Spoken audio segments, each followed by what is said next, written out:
Welcome to the On the Yard podcast powered by the R.W. Jones Agency.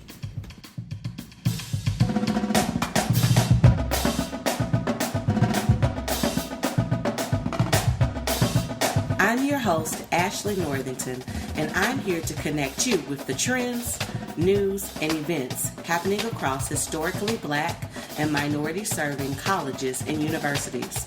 Tune in each week where we will give you a dose of HBCU leadership and culture, one episode at a time.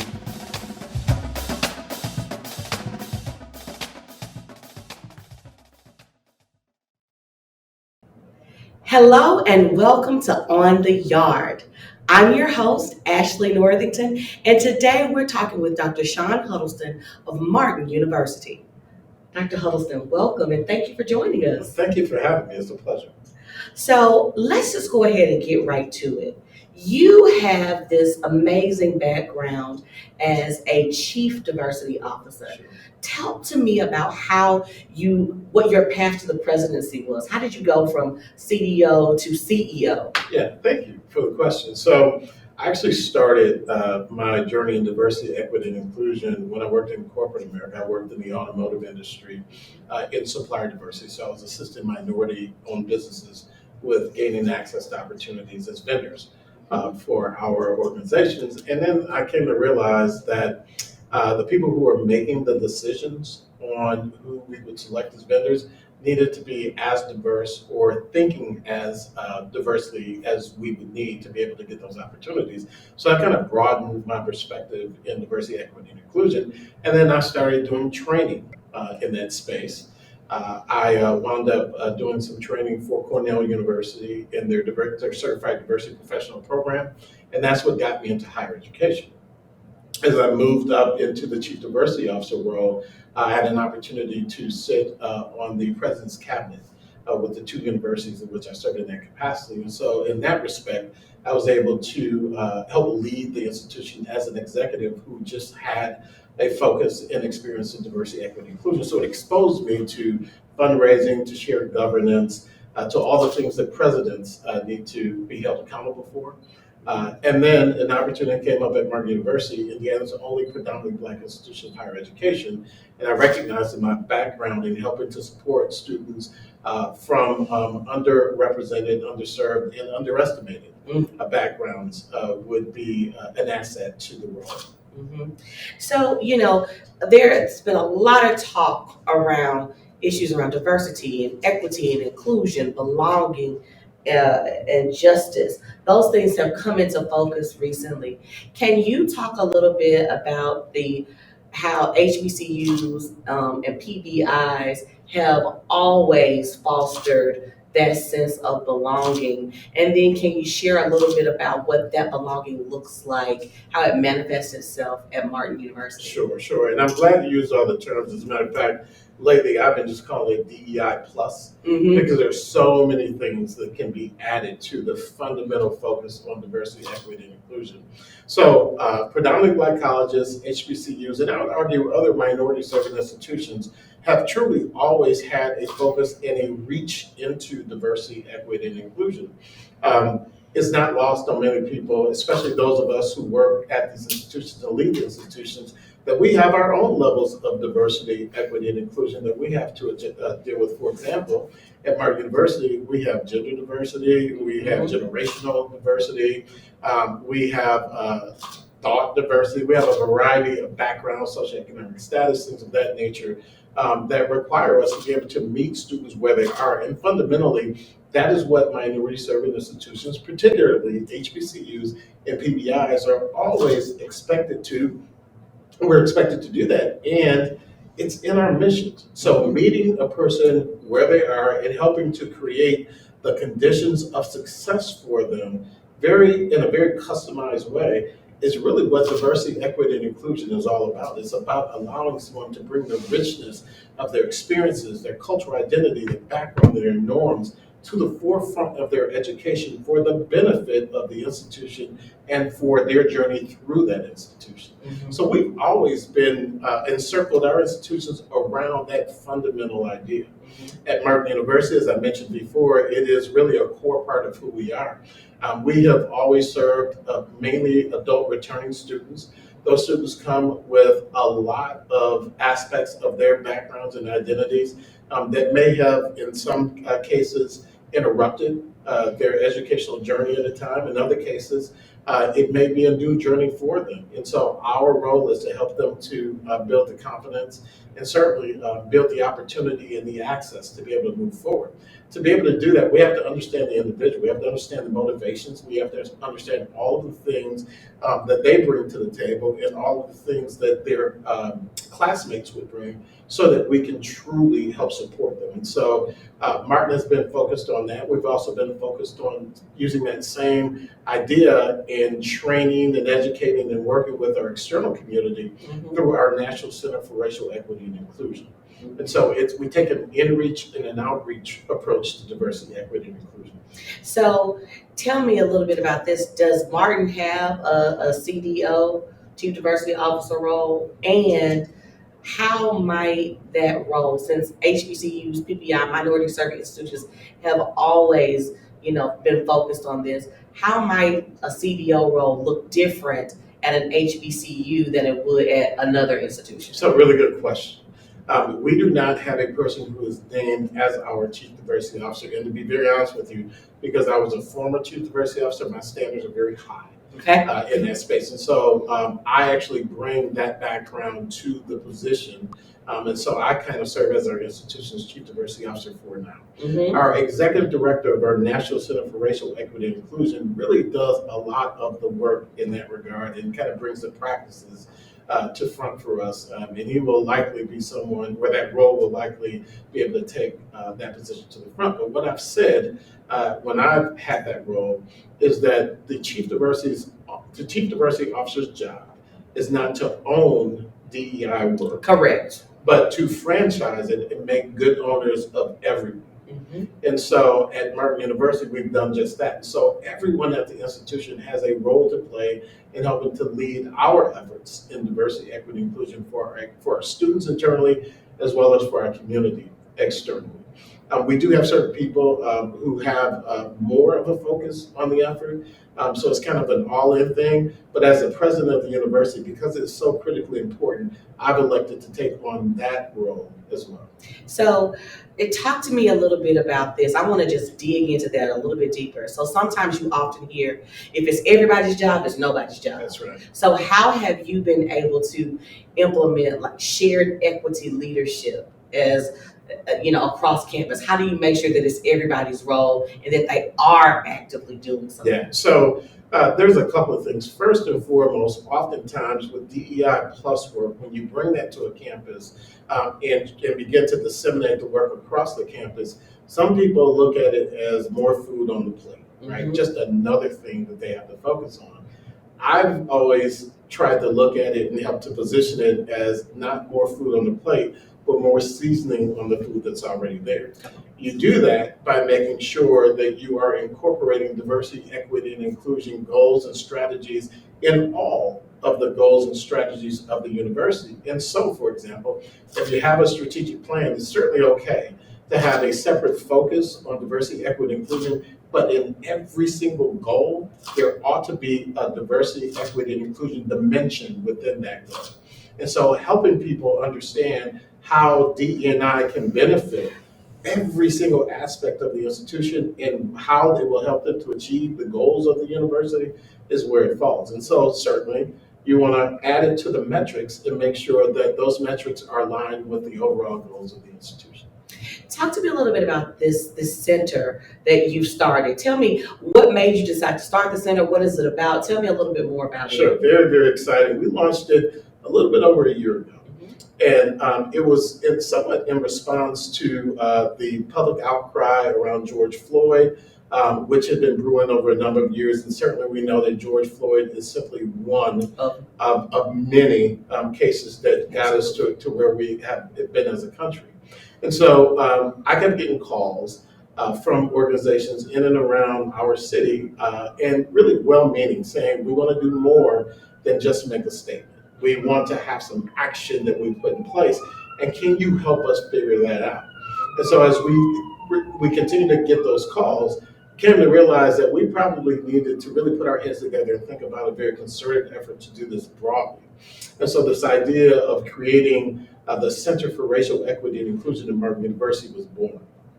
The thought was twofold. One is that we would assist businesses, organizations, and other individuals in helping to develop sustainable practices around diversity, equity, and inclusion within their institutions and organizations that would help progress that organization broadly. Secondly, we would focus on bringing all of the different efforts around diversity, equity, and inclusion in a variety of spaces: health equity, educational equity, home ownership, wealth gap closure, things of that nature. We wanted to coalesce all of those things. And so it was less of several different threads working, but a fabric all working together. And we thought the center would be able to do that. And then as the idea came forward, we decided that we would change the name and make it the National Center for Racial Equity and Inclusion, because we believe that by doing both of those things together, we'd be able to set a standard nationally that others might want to follow and learn from. I love that. So it would be a profit center too for the institution as well. That's smart thinking. That's great. We got to diversify revenue. And these days, you have to find every way possible to diversify revenue for the institution. That's great. So, I want to stick with this thread on diversity. I promise I'm going to ask you some different questions. Sure. But there has been a lot of conversation in sort of presidential leadership circles around what is the best role to have first before becoming a president. So some folks take the student affairs route. Mm-hmm. Some folks take, the straight academic route. Well, now there's this conversation like, is the CDO pathway an appropriate track to the presidency? What are your thoughts on that? Of course, you're going to say, yes, absolutely. But do you see that sort of happening? What are you seeing, and sort of what are your thoughts around it? So I think the answer, you already said, I think it's yes, it's appropriate, because chief diversity officers really work in every area of the institution. They work with academics to make sure that the offerings in the classroom experience is inclusive and welcoming. They work with enrollment to make sure that we are attracting and retaining a very diverse and inclusive student body. We work with human resources and administration to do the same thing with faculty and staff. We work with institutional advancement and fundraising to make sure that we're helping to bring dollars in. So there's a whole variety of things. And oftentimes, if you're a chief diversity officer and you're on a cabinet, then you have some interactions with the board of trustees as well. Mm-hmm. So it really does expose you to every area of the institution. With that, I would say that there always can be multiple paths to the presidency. It really depends, in my opinion, on what the needs are of the institution that is seeking a president. In some cases, there are institutions that really have a strong focus on needing to shore up the academic enterprise. That is something that is needed and wanted, and I think that someone coming through the faculty ranks or the academic ranks will be perfect for that role. In other cases, it is shoring up the enterprise as a whole, because colleges and universities are businesses. And so sometimes that requires someone who has never worked in higher education but has been very successful in business. So I think it really just depends on the needs of the institution. Mm-hmm, mm-hmm. So what would you say, as you look across this landscape of higher education, what would you say the biggest challenge facing, minority serving institutions generally, and the biggest challenge facing Martin University specifically? Yeah, they're almost one and the same, mm-hmm. right? And there's a few challenges, right? One is viability and relevance, right? There are some who would believe that because predominantly white institutions have efforts to become more welcoming and more diverse, that we don't have a problem with students of color finding their sense of belonging at predominantly white campuses, which could be further from the truth. Correct. Right? And so I think we are constantly in this battle of being able to demonstrate and recreate and reinforce our value proposition right? Which it goes to relevance, right? Viability is the second thing. Most minority serving institutions are really kind of woefully under-resourced, and that's from the federal level to on down. Merton University is a private institution, and so we don't have the opportunity to benefit from a state appropriation as some of our partner institutions and colleagues in the state. And so because we are a tuition dependent institution who also needs to make sure that we are an affordable institution because 90% of our students identify as low income.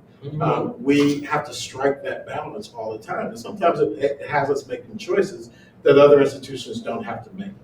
And so I would say that is probably one of the biggest challenges that we have. We all are faced with the enrollment cliff and challenges with declining enrollment. And people really believing that college is still of value and something that would be beneficial.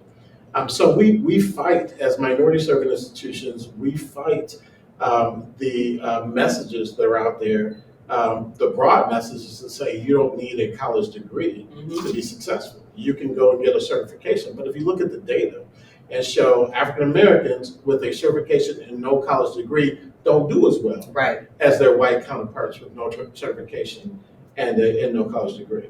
And so those differential outcomes is something that we continue to have to fight for as well.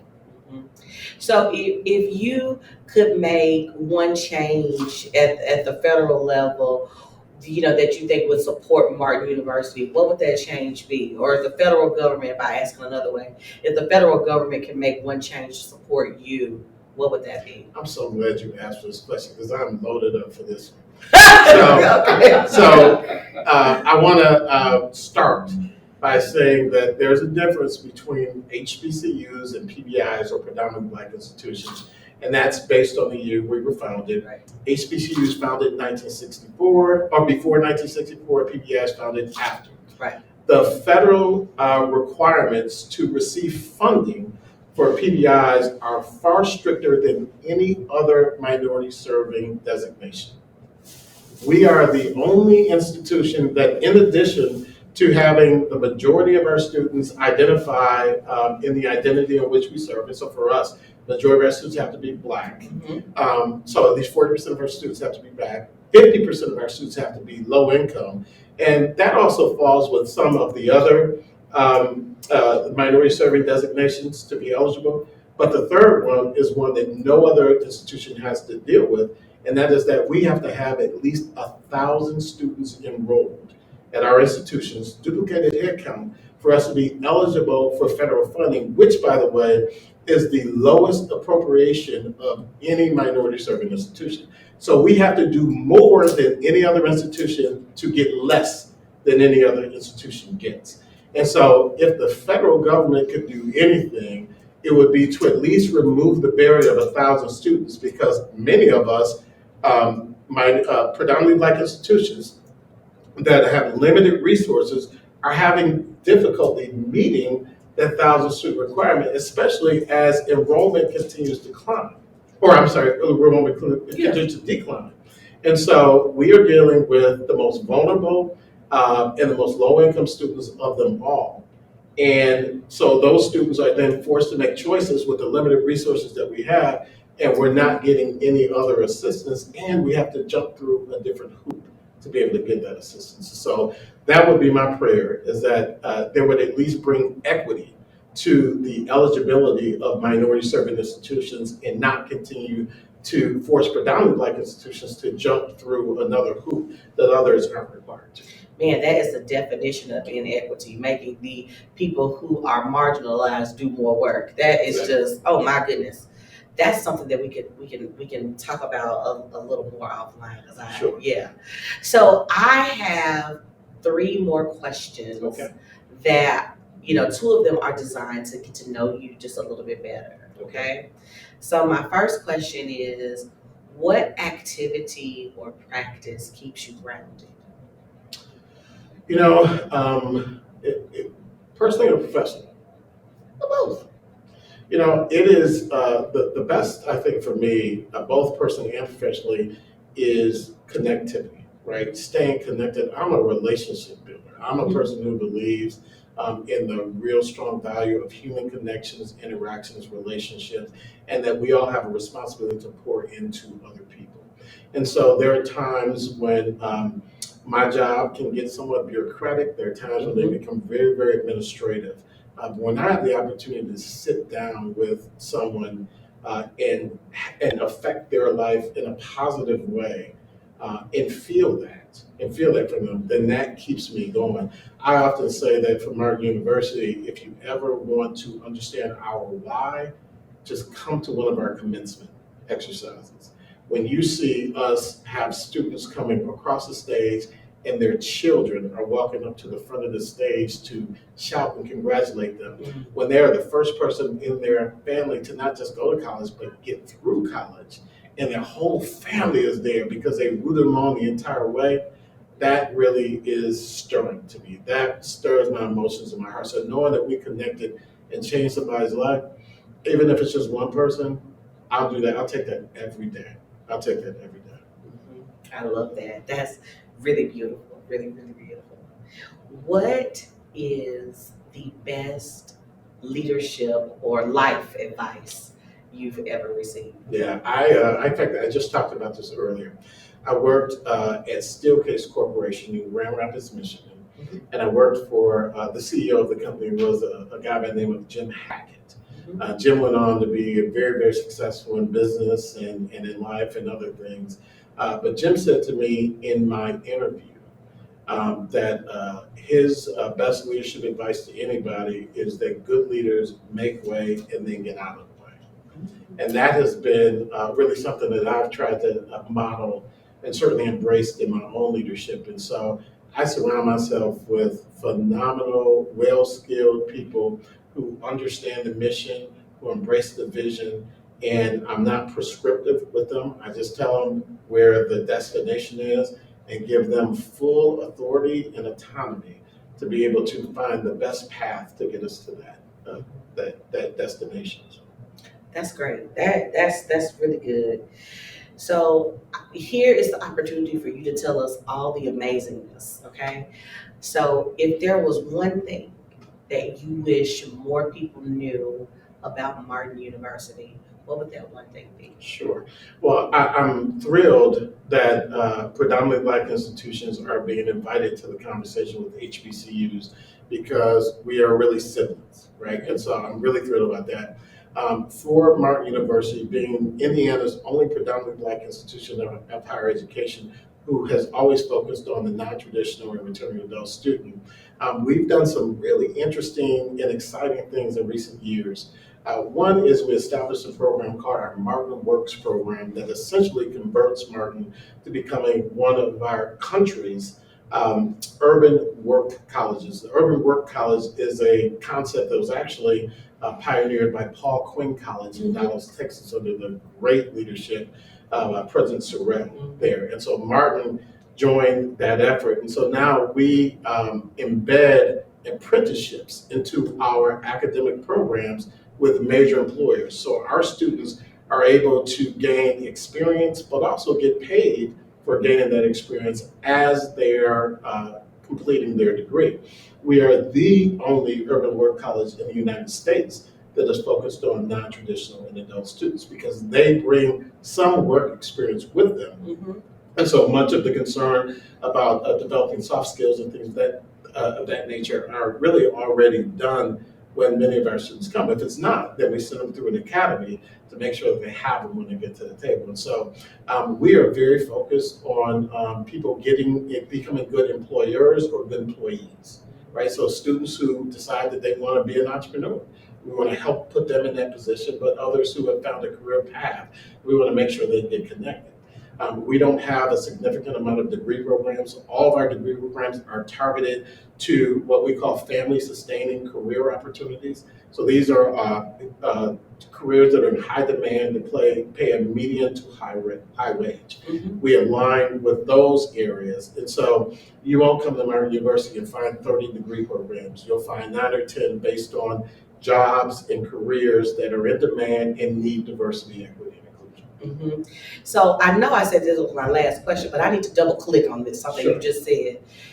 There is an academy that helps potential, future employees gain soft skills. Absolutely. Tell me about that. Yeah, so our Martin Works Academy is an 8-week, we'll call it a boot camp, before any student can actually go and start their apprenticeship. Mhm. And it is an academy that was designed by human resource professionals at major corporations and other employers who told us what they need our students to know to be able to hit the ground running My when they goodness. come to their apprenticeship. And so we work on that, not only just their soft skills in the work environment, we also do financial literacy and education for them. We've partnered with a number of other organizations to make sure that if any other services that they need that would provide them with opportunities to move barriers out the way so they can be successful in that job, we embed that into our academy. So it is a way for us to be able to ensure that our students find their footing when they get to their apprenticeship. We have a great etiquette dinner that we do. And most people, when you think of the etiquette dinner, you think of this is going to teach you which fork to use or when to put your napkin down, things of that nature. But we use it for business etiquette. So we talk about things like email etiquette. We talk about how when you hear something that doesn't sit well with you in a meeting, how you might posture yourself appropriately. So there's all kinds of things that we do to make sure that when they get to that environment, they understand what the culture is around that employer. You should sell that program to institutions nationwide. Listen, that's my idea. So if you do it, just shout me out. We will definitely make sure we cite you and give you plenty of credit. Because everybody needs that. It's not often, we I encounter a lot of young people, and it's not that they don't have the skills to do the specific task, is that they don't necessarily have the skills around work. Yeah. Like it's a mindset about work that some people are lacking. So this 8-week training program is Martin Works. That's what it's called. Yeah, it's the Martin Works Academy before they go in Martin Works. And I'll tell you that, honestly, it was a great lesson learned that was shared with us from other work colleges, and particularly from Paul Quinn as they moved through theirs. It was just one of the pieces of intel that they shared that we took into account as we were designing our program. That's amazing. That is incredible. Well, folks, you've heard a lot about Martin University. We've learned so many amazing things. Please do look them up online and stay in touch. Thank you so much for speaking with us today. Absolutely, my pleasure. Thank you again. This was outstanding. This is great. Thank you, thank you, thank you. See you next time. Thank you for tuning into this week's episode of On the Yard, powered by the R.W. Jones Agency. R.W. Jones is the nation's only strategic communications and issues management firm explicitly focused on higher education, serving more than 50 colleges and universities nationwide. Check back for next week's episode of On the Yard, where we'll give you another dose of HBCU leadership and culture.